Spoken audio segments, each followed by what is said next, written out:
Eyeglasses, spectacles, specs, readers, or simply glasses. Whatever you call them, they are the topic of today's discussion. Glasses have become a staple in the iconic theme of many historical figures, such as Benjamin Franklin, Theodore Roosevelt, and Bill Gates, as well as pop culture idols like John Lennon, Elton John, and Harry Potter. However, their history expands far beyond these legends of the lenses, if you will. These extremely helpful tools have been aiding the vision of their wearers for quite some time. The first evidence of lenses, which after all are the key elements to glasses, is provided via a rough translation of Ptolemy's Optica, or optics, around 160 CE. However, it's not for another 1100 years or so that the first pair of glasses is historically referenced. In a religious sermon given by Giordano da Pisa of Italy in 1306, he states that it has yet been 20 years since the art of making glasses began. In 1403, we see depictions of glasses that can correct both hyperopia, farsightedness, and presbyopia, nearsightedness. Under a convent in Celle, Germany, glasses dating to around 1400 were found showing one of the earliest examples of frames. These were two magnifying glasses riveted together by the handle, appropriately named rivet spectacles. Flashing forward in history to the late 18th century, the history of glasses begins to pick up momentum. It is at this point in time where the idea of glasses as we know them today begins to take hold, for around 1730 the addition of arms that go over the ears came about. It is also here that several recognizable and interesting versions of glasses appear. In 1780, scissor glasses were patented, getting their name from the ability of the lenses to move laterally, like scissor handles, to adjust for eye distances. Around the same time, lorgnettes also arose. These were collapsible glasses that were designed to be held up by a handle in front of the face.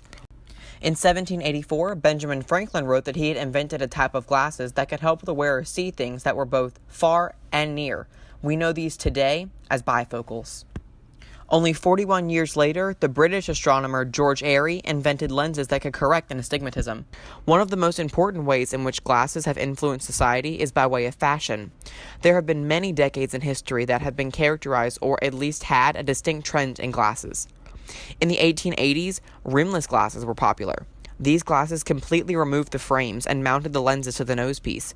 Teddy Roosevelt is a shining example of someone who sported these glasses. The 1910s and 20s were dominated by the horn rim style of glasses. It is popularly believed that it is largely due to the work of famous silent screen star Harold Lloyd that glasses became a fashionable item in the U.S. For a long time in their history, glasses were associated with the righteous, pious, and socially withdrawn realm of society, and therefore a fashion faux pas.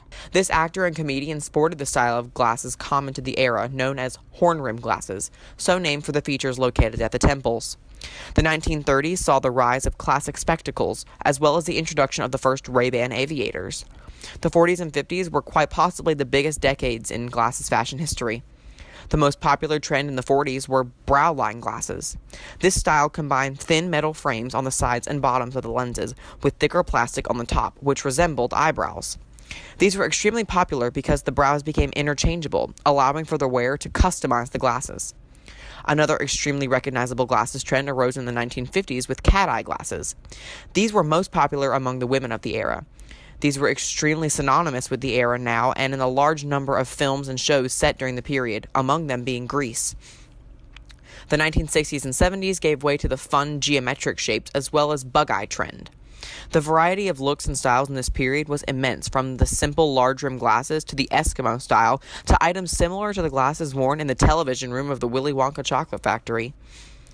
In the 80s, technology advanced to give us no-line or invisible bifocals. The most recognizable trend of the time would have been the wraparound style. The 1990s really began the style of vintage and retro trends. It is here we begin to see styles repeat and be repurposed. From here on, we see trends and styles from decades of yore make their returns into fashion's good graces. Just as history repeats, so does its fashion. Glasses have made their dent in history. They evolved from magnifying glasses attached together to status symbols. They made their way from societal taboo to modern-day desirable aesthetic accoutrement. No matter the era or style, glasses have played a role in society and its looks, if you will, since their inception in the 13th century, and will likely be around for many years to come.